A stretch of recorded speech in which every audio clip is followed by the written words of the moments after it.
박찬대 당대표 직무대행의 속개 선언으로 더불어민주당 제278차 최고위원회의를 속개하겠습니다. 제278차 최고위원회를 속개합니다. 먼저 박찬대 당대표 직무대행의 발언이 있겠습니다. 나 흘리면 해병대원 순직 일주기입니다. 국가의 존재 이유가 무엇인지, 젊은 해병의 억울한 죽음에 정치는 어떤 답을 내놓을 것인지를 묻는 엄중한 꾸짖음에 무거운 책임을 느낍니다. 지난 1년 동안 윤석열 대통령과 국민의힘은 진상규명을 위해 노력하기는커녕 진상 은폐를 위한 특검법 발목 잡기에만 매달렸습니다. 윤석열 대통령은 해병대원 특검법을 2번이나 거부했고, 국민의힘은 대통령 부부 방탄을 위해 국회 파행까지 서슴지 않았습니다. 국민의 안타까운 죽음을 덮는 데 혈안인 이런 비정한 대통령과 집권 여당이 과연 진짜 보수라고 할 수 있는지, 과연 존재할 이유가 있는지 묻지 않을 수 없습니다.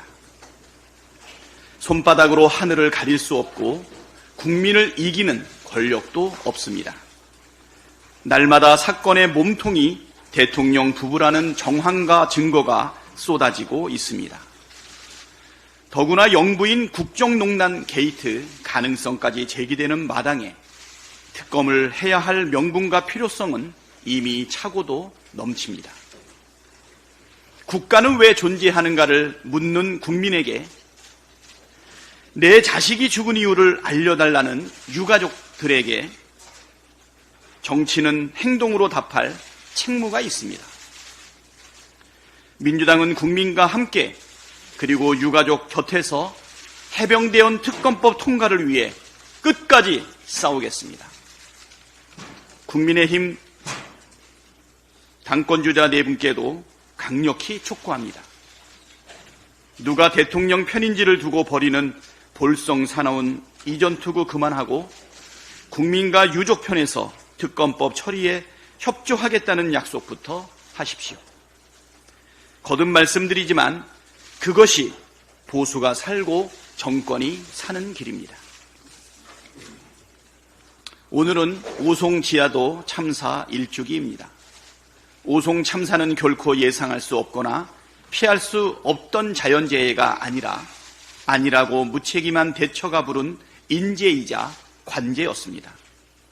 다시 한번 희생자들의 명복을 빌리며 유가족 여러분에게 깊은 위로의 말씀을 드립니다.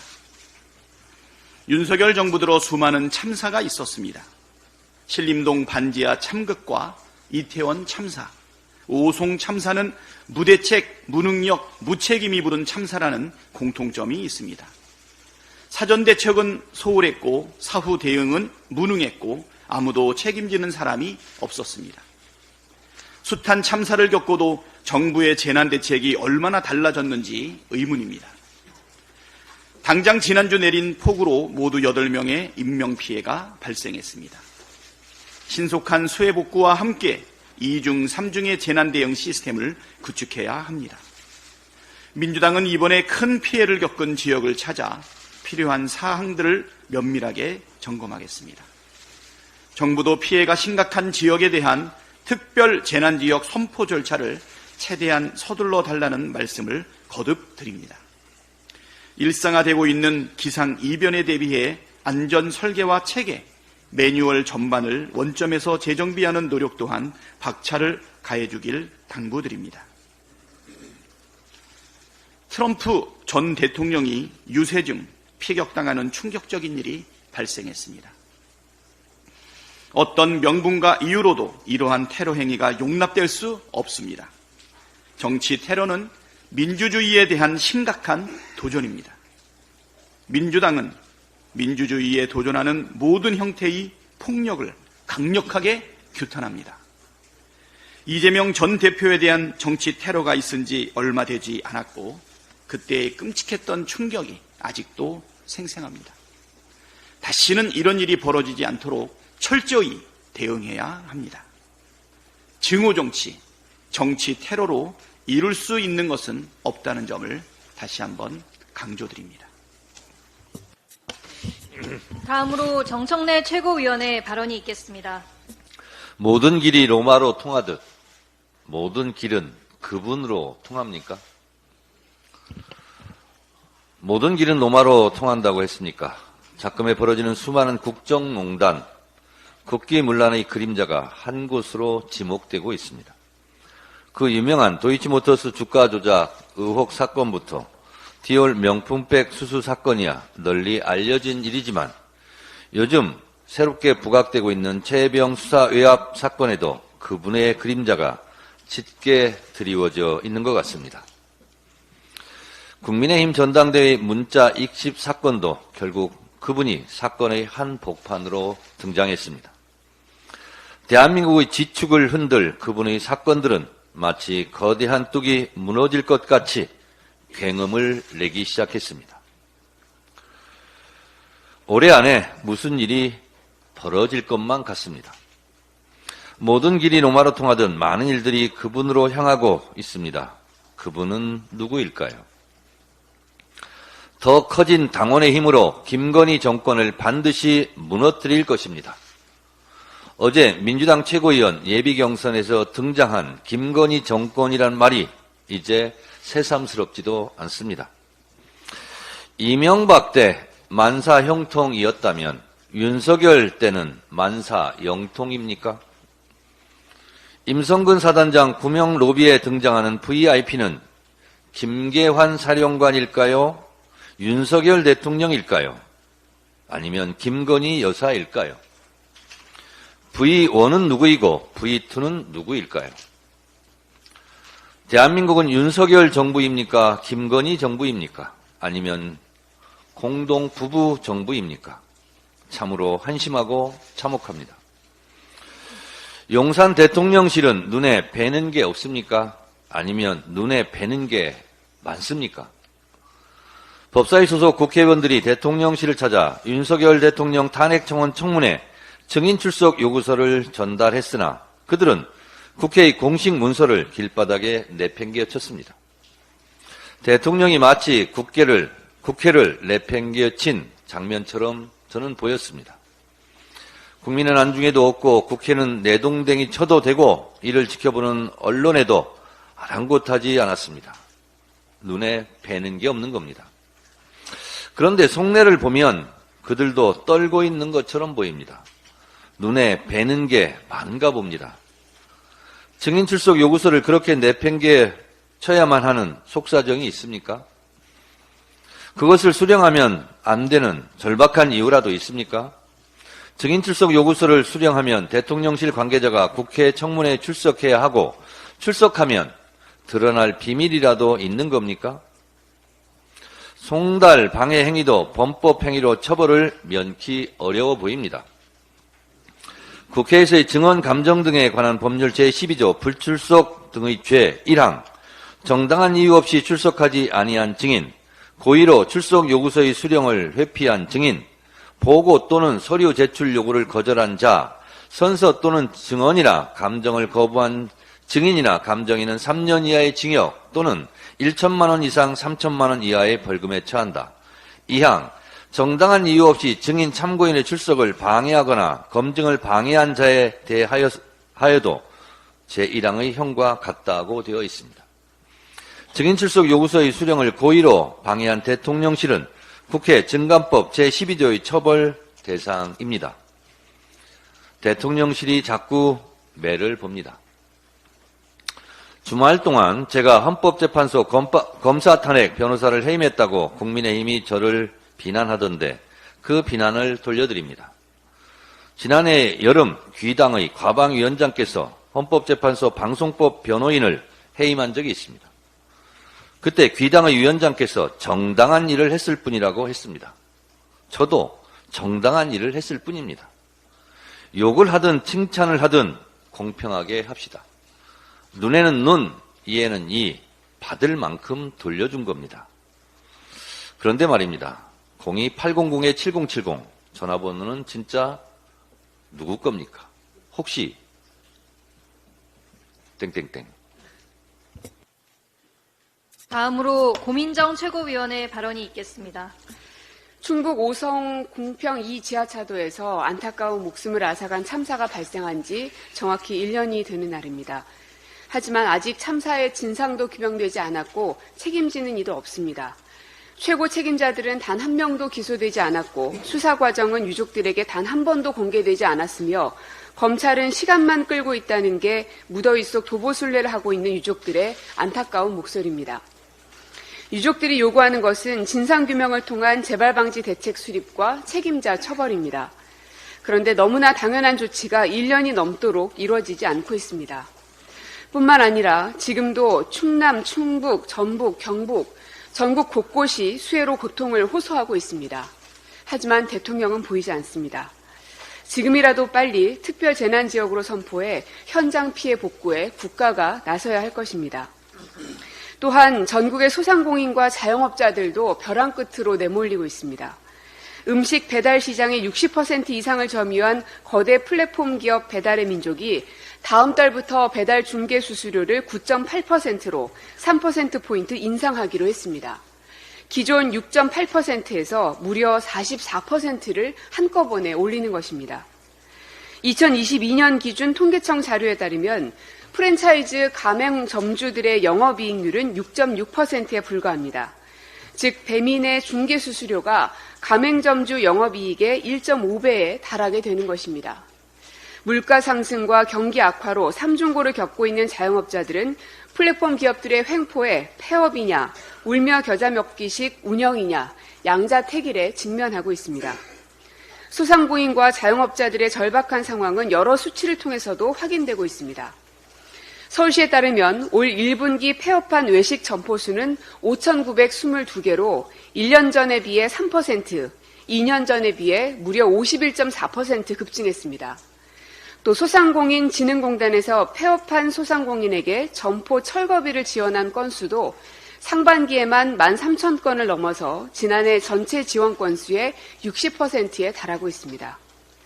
금융위원회 통계에 지난해 폐업자 수도 91만 1000명으로 1년 새 11만 1000명 불어났고 개인사업자 대출 연체율은 올 4월 기준 2012년 12월 이후 가장 높은 수준으로 치솟았습니다. 경기 침체 장기화와 고금리 고물가, 거기에 거대 플랫폼 기업의 횡포까지 소상공인 자영업자들은 지금 한계에 맞닥뜨리고 있습니다. 코로나 때보다 더 힘들다는 비명이 여기저기 새어나오고 있지만 국가는 아무것도 하지 않고 있습니다. 그런데 윤 대통령은 최근 소상공인 25조 원 규모의 자영업자 종합대책을 발표했지만 숫자를 부풀린 속빈 지원 대책이라는 비판이 일었습니다. 결국 기재부가 전체 재정 투입 규모가 5조 원 수준이라고 보도자료를 냈고 또 그마저도 금융지원 등을 제외하면 정부가 밝힌 재정세제 지원 규모는 1조 원에 불과하다고 합니다. 정부는 오송 참사의 재발방지 대책 수립으로 국민의 안전을 지키고 폭력적 배달 수수료 문제를 해결해서 경제 참사를 미연에 방지해야 할 것입니다. 다음으로 서영교 최고위원의 발언이 있겠습니다. 전국의 폭우 피해가 이만저만이 아닙니다. 이런 정도의 폭우는 없었다라고 하는 게 피해 주민들의 이야기입니다. 살다 이렇게 엄청난 피해는 처음이다라고 이야기합니다. 윤석열 대통령이 되고 폭우가 훨씬 더 심해졌다. 윤석열 대통령이 되고 재난이 훨씬 더 많아졌다. 윤석열 대통령이 되고 사고가 너무 많다. 이런 이야기가 있습니다.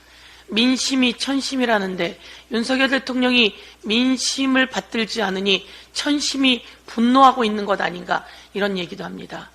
이렇게 엄청난 재난으로 국민들이 고통받고 아픈 이 상황에서 재난 복구도 제대로 되고 있지 않은 이 상황에서 대통령은 호놀룰루로 떠났습니다. 그리고 대통령은 제대로 대책을 세우지 않았습니다. 여러 번 이야기를 했지만 대통령 지시사항은 딱 한 줄이었습니다. 이번 장마에도 피해 대비를 철저히 할 것. 대통령의 지시사항은 딱 한 줄이었습니다. 이번 장마에도 피해 대비를 철저히 하고 피해가 올 때는 확실히 복구하고 피해가 커지면 재난지역을 선포하고 등등 해야 될 일이 엄청 많습니다. 피해 대비를 철저하기 위해서 지자체장이 현장으로 나가라, 하수도 시설은 제대로 되어 있는지, 물 빠지는 시설은 제대로 되어 있는지, 댐은 제대로 되어 있는지 보라고 해야 함에도 불구하고 대통령은 딱 한 줄 남기고 해외로 출행랑했습니다. 그런데 지금도 대통령은 제대로 복구하고 있는 일이 없습니다. 빨리 곳곳에 재난지역을 선포하고 그리고 예산을 내려서 복구할 수 있도록 해야 합니다. 피해자들에게 보상도 제대로 해야 합니다. 대통령이 빨리 움직이지 않으니 저희 더불어민주당이 더 빨리 움직이도록 하겠습니다. 국민 여러분, 아프시지만 피해 복구에 전력을 다해 주시고 오늘 이 얘기 꼭 하겠습니다. 혹여 우리 장병들이 그리고 혹여 우리 공무원들이 피해를 복구하거나 실종자를 수색할 때 꼭 안전장비를 갖추고 실종자를 수색하고 수해 복구 작업에 임해 주길 당부드리겠습니다. 최수근 상병이 딱 이맘때였습니다. 딱 7월 19일 수해 복구에 나갔다가 실종되었고 목숨을 잃었습니다. 그런데 그 잘못한 것을 사단장이 인정하고 처벌받으면 그만입니다. 그러면 될 것을 거기에 이종호가 괜히 개입을 해가지고 이 사단이 났다라고 말을 하는데, 이종호가 괜히 개입을 했는지, 윤석열 대통령이 전화를 받았는지, 그래서 국방부 장관에게, 국방부 차관에게 그 난리치는 전화를 했는지, 그리고 자꾸 어른거리는 이종호가 함께했던 김건희 여사의 그림자는 대한민국을 더 병들게 하고 있습니다. 지금 우리가 이거 이야기해야 할 때입니까?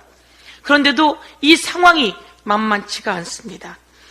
오늘은 이런 이야기를 해보겠습니다. 임성근 사단장이 지시도 잘못했고 지휘도 잘못했고 지도도 잘못했습니다. 경찰의 발표에 의하면 직권남용이 아니라 월권행위라고 합니다. 월권행위는 여러분 과실치사를 넘어 살해행위 아닙니까? 임성근 사단장에게 물었습니다. 병사들이 안전장비를 갖추지 않고 물속에서 실종자를 수색하는 장면을 보고 공보활동이 잘 이루어지고 있구나 라고 사단장이 답한 거 아니냐라고 했더니 그 사진을 못 봤다고 합니다. 그 사진이 있었음에도 불구하고 보지 않았다면 그것이 확실한 과실치사인 것이고 그것이 확실한 무능력입니다. 보고도 실종자 수중수색을 지시했다고 우리는 판단하고 있습니다. 그럼에도 불구하고 아니라고 거짓말을 하고 있는 임성근 사단장에게 보고했으면 살해행위고 보지 않고 했으면 그게 과실치사다 이렇게 이야기하겠습니다. 그런데 깜짝 놀랄 일이 있었습니다. 임성근 사단장이 누구에게 구명 로비를 했는지 아니면 이종호가 구명 로비를 했는지 대통령이 직접 나서서 구명 로비를 했는지 이 모든 것이 의혹과 의문입니다. 그런데 하나하나 밝혀지고 있는데 5개월 전에 공수처가 임성근 사단장의 휴대폰을 확보했다고 합니다. 그 휴대폰에 누구와 통화를 했는지 통화 내역이 나와야 합니다. 그런데 아직도 나오고 있지 않았습니다. 왜 그런가 우리는 궁금해 했습니다. 그런데 공수처가 그리고 군사법원이 그 통화 내역을 허가하지 않았다는 겁니다. 5개월 동안 말입니다. 그리고 임성근의 휴대폰에는 비밀번호가 걸려 있었다고 합니다. 임성근 이거 증거인멸 아닙니까? 잘못해서 이 세상이 이렇게 떠들썩한데 비밀번호를 걸어놓고 공수처에 제출한 거죠. 그런데 공수처는 말이죠. 5개월 동안 이 비밀번호를 풀 노력을 안 했던 거 아닙니까? 이제 7월 19일이 다가오고 증거인멸의 시간이 다가오고 있는데 말이죠. 이제서야 경찰에 포렌식 해달라고 공수처가 맡겼다고 합니다.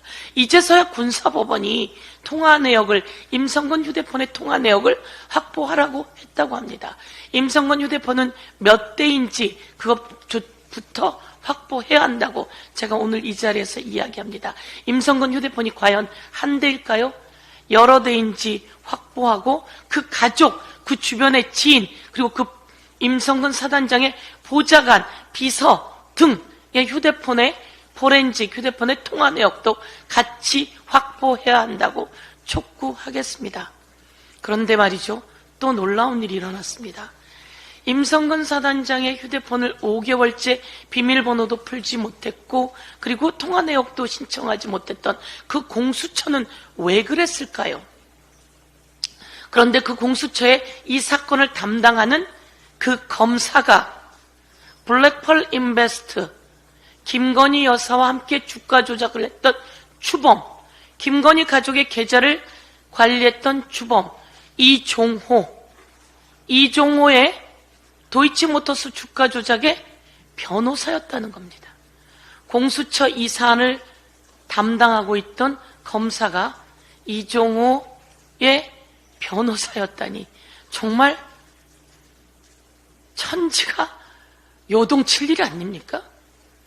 그리고 공수처 차장검사의 직무대행을 했던 송창진 공수처 수사 2부장도 블랙펄 인베스트 이종호의 변호사였다고 합니다. 그래서 이번에 이 두 사람이 이 사건에 회피를 한다는 등 조치를 취한다는 등 하는데 정말 사실인 모양입니다. 8월 초 아니 7월부터 임성근의 로비를 했던 이종호의 변호사들이 공수처에 이 사건을 담당했던 검사와 공수청 차장 직무대행이었으며 실무총괄을 했던 그 사람 검사들이 변호사였다니 참 천지가 요동칠 일입니다. 어떻게 이런 일이 가능할 수 있지요? 당장 특검으로 모든 걸 밝혀야 되고, 아니 특검 가기 전에 대통령이 그리고 공수처는 이 일로 국민 앞에 무릎 꿇고 사과해야 하고 김건희 여사가 나서서 이 내용 밝혀야 된다 이렇게 이야기하겠습니다. 꼭 김건희, 윤석열 대통령, 김건희 여사 그리고 이종호 그리고 이 두 검사 그리고 임성근 국민 앞에 무릎 꿇고 책임질 일 책임지우겠습니다. 이상입니다. 다음으로 장경태 최고위원의 발언이 있겠습니다. 지난 금요일 국회 법사위 위원님들과 함께 출석 요구서를 대통령실에 직접 방문하여 송달하였습니다. 국회 공무집행에 대해 대통령실은 국회 공무원들을 문전박대했습니다. 이에 야당 법사위원들이 직접 방문한 현장에서도 상황은 가히 충격적이었습니다. 대통령실 관계자 용산경찰서는 바리게이트까지 설치하고 아무런 법적 근거도 없이 언론을 통제하고 심지어 대통령실 출입하는 기자마저 폭력을 사용해 진압했습니다. 그리고 전달한 국회 공문서를 대통령실 관계자는 땅바닥에 내팽겨 쳤습니다. 군인이 검사로 대체됐을 뿐 윤석열 정권은 전두환 신군부 정권을 그대로 답습하고 있습니다. 국민과 함께 반드시 책임을 묻겠습니다. 장해찬 전 국힘 최고위원이 한동훈 댓글팀 증언을 하면서 파장은 일파만파 번지고 있습니다. 결론부터 말씀드리면 댓글팀 주장은 전대 개입이 목표가 아닙니다. 한동훈 당대표가 된다 한들 감옥 보내겠다는 엄포입니다. 수사기관에 불려다니다 윤리위에 해부되고 당대표 직무 정지에 이어 결국 감옥에 보내겠다는 경고입니다. 양문석 의원이 한동훈 후보의 여론조작 의심 네이버 계정 24개를 확보하고 이들 계정에서 작성된 약 6만여 개의 댓글을 분석했습니다. 24개 계정이 6만여 개의 댓글 다시느라 아주 고생 많으셨을 것 같습니다. 의심 계정들은 한동훈 후보가 법무부 장관으로 취임한 2022년 5월부터 본격적으로 활동을 시작했습니다. 주요 활동으로는 한동훈의 지지 댓글, 네거티브 대응, 정적에 대한 공격 등이 있었습니다. 6만여 개의 댓글 중 502개의 댓글은 오탈자, 기호, 띄어쓰기까지 100% 동일했고 방향성이 유사하게 변형된 댓글도 상당히 발견되었습니다. 이 계정들은 공통적으로 22년 5월 처음 댓글을 달기 시작했습니다. 하나같이 당시 한동훈 법무부 장관 관련 기사에 댓글을 단 계정들입니다. 이 댓글들은 각기 다른 계정이 거의 비슷한 내용으로 긁어붙였습니다. 심지어 사용한 기호의 개수마저 같습니다. 일부는 서두는 똑같고 후반부를 잘라내게 하거나 조금 고친 사례들입니다. 당연히 다 다른 개정들이 다른 시간에 조직적으로 작성됐습니다. 특히 이 댓글들은 한동훈 자녀의 입시 비리와 관련해 거짓 사실을 홍보하고 있습니다. 약탈적 저널에 올라온 것으로 알려진 논문들과 표절 논란이 있었던 기고문 모두 현재 삭제된 것으로 알려져 있습니다. 이 댓글들은 각기 다른 계정으로 각기 다른 시간에 100% 동일한 내용들을 조직적으로 댓글을 단 것입니다. 한동훈 후보의 댓글팀 의혹은 조직적 조작이 있었다고밖에 볼 수 없는 증거들이 수없이 드러나고 있습니다. 특활비가 들어갔는지, 사설 댓글팀이 있었는지, 업무방해 행위와 여론조작 범죄에 대해 수사기관의 빠른 수사를 촉구합니다. 이상입니다. 다음으로 전은수 최고위원의 발언이 있겠습니다. 아무래도 윤석열 대통령께서는 하루빨리 조선일보부터라도 보셔야 할 것 같습니다. 조선일보, 중앙일보, 동아일보의 기류까지 심상치 않습니다. 제목만 말씀드리겠습니다. 조선일보 7월 9일자 칼럼, 검찰 여태 뭐하다 지금 이전 대표 부부 소환에 논란 자초하나. 7월 10일자 칼럼, 문에겐 있었고 윤에겐 없는 것. 7월 11일자 사설, 정치평론가와 1시간 통화했다는 김 여사. 7월 12일자 칼럼, 박근혜 정부가 왜 무너졌겠는가. 7월 13일자 칼럼, 김 여사의 그림자. 중앙일보입니다. 7월 11일자 사설, 야당은 탄핵 추진하는데 여당은 오로지 집안 싸움만. 7월 15일자 칼럼, 김건희 여사가 만사가 된 기막힌 현실. 동아일보 7월 10일자 칼럼, 텔레그램 뒤에 김 여사, 사과는 국민 앞에 해야. 이미 한 곳으로 모이고 있는 해병대 특검과 도이치모터스 주가 조작, 디올백 수수와 국민권익위의 봐주기 종결 처리, 국민의힘 전당대회의 문자 파동 등 대한민국의 주요 이슈의 중심에는 항상 김건희 여사가 있습니다. 그러니 김건희 정권이냐는 명언까지 나온 게 아니겠습니까? 반부패 정책마저 김건희 여사로 인해 부패 루트가 새롭게 뚫렸다는 보수 언론의 사설이 올라옵니다. 법 앞에 특혜도 성역도 없다던 이원석 검찰총장, 그럼에도 300만 원 디올백 받은 김건희 여사는 소환은커녕 조사조차 하지 않으니 공정과 상식에 어긋난다는 보수 언론 칼럼이 올라옵니다. 박근혜 정부 국정농단의 시류가 강하게 읽히는 7월 중순입니다.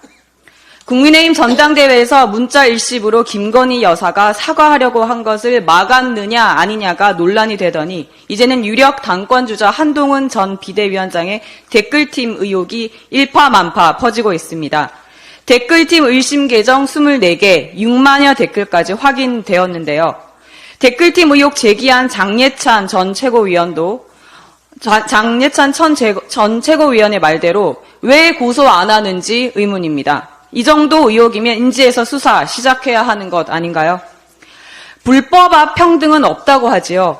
불법을 저질러 놓고 형평성의 논리로 자신의 행위를 정당화할 수 없다는 것인데 윤석열 검찰 정부 들어서서는 불법 앞 평등 없다고 해도 되는 것일까 하는 고뇌가 생깁니다.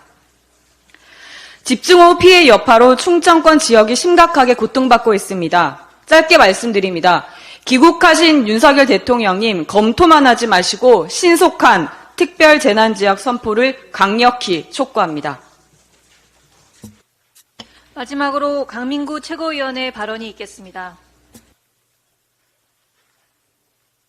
예, 강민구입니다. 대구의 먹는 물 문제입니다. 대구는 91년 페놀 사태 이후 94년에 디클로로메탄 검출, 2004년, 2009년은 다이옥신, 2018년은 먹는 물 원수와 구미공단 폐수를 처리하는 하수장에서 과부라 화합물 등이 검출되었습니다. 2022년 7월에는 독성 물질을 생산한 남세균이 수돗물에서 나오기도 했습니다. 이런 문제에 문재인 정부에서는 낙동강 본류물을 취수원으로 하는 대구, 부산, 경남 일부까지 안전한 물을 이용할 수 있도록 당시 한정의 환경부 장관에게 특명을 내려 취수원 다변화 정책을 진행했습니다. 그중 제일 환경오염이 심한 낙동강 상류물을 먹는 대구는 취수원을 구미 해평취수원으로 옮기기로 하고 2022년 대선 직전에 김부겸 총리, 한정혜 장관, 권영진 대구시장, 이철우 경북도지사, 장세용 구미시장의 5자가 협약식을 하고 대구 치수원 다변화 사업을 확정했습니다. 구미의 지원책도 다양했습니다.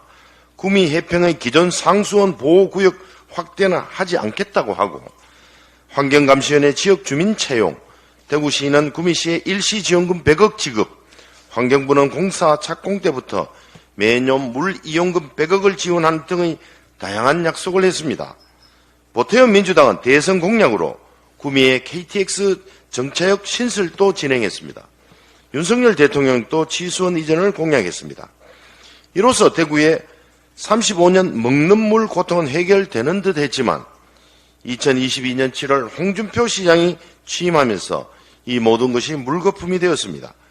홍 시장은 구미시장과 의견이 틀어지면서 갑자기 안동댐 물로 치수원을 이전한다고 선언했습니다. 맑은 물 하이웨이란 이름을 붙인 안동댐 물 이용 사용 계획이지만 안동 사람들도 이용하지 않고 있으며 퇴적층에 중금속 오염 의혹이 있습니다. 안동댐 상류는 1970년에 지어진 아연 재련소인 영풍 석포 재련소가 있고, 이 재련소는 2018년까지 각종 오염물 배출로 집행유예를 받고 열악한 노동 환경으로 근로자가 사망한 대표적인 환경오염 기업입니다. 또 다른 문제점은 대구와 해평까지는 45.2km의 거리에 공사비는 3,900억 정도 들지만 대구와 안동은 110km에 2조 원이 넘는 돈이 소요된다고 환경부가 밝혔습니다. 공사 기간도 2022년 협약대로 했으면 내년부터 착공해서 2028년 또는 2029년이면 대구에 깨끗한 물이 들어오지만 안동댐 물은 언제 취소할지 기약이 없습니다. 35년 세월 만에 깨끗한 물을 먹을 수 있는 기회를 홍준표 대구시장과 김장훈 구미시장의 이견으로 무산될 위기입니다. 그런데도 7월 15일에 환경부와 MOU를 맺는 쇼나 생각하는 홍준표 시장은 속히 결정을 바꿔야 합니다. 민주당과 대구시 예산 협조의 첫걸음은 치수원 이전 계획을 당초 계획대로 추진하는 것입니다. 대구 시민 240만 명이 매일 씻고 마시는 물 문제가 한 사람의 목 위로 틀어져서도 안 되고 절대 양보할 수도 없습니다.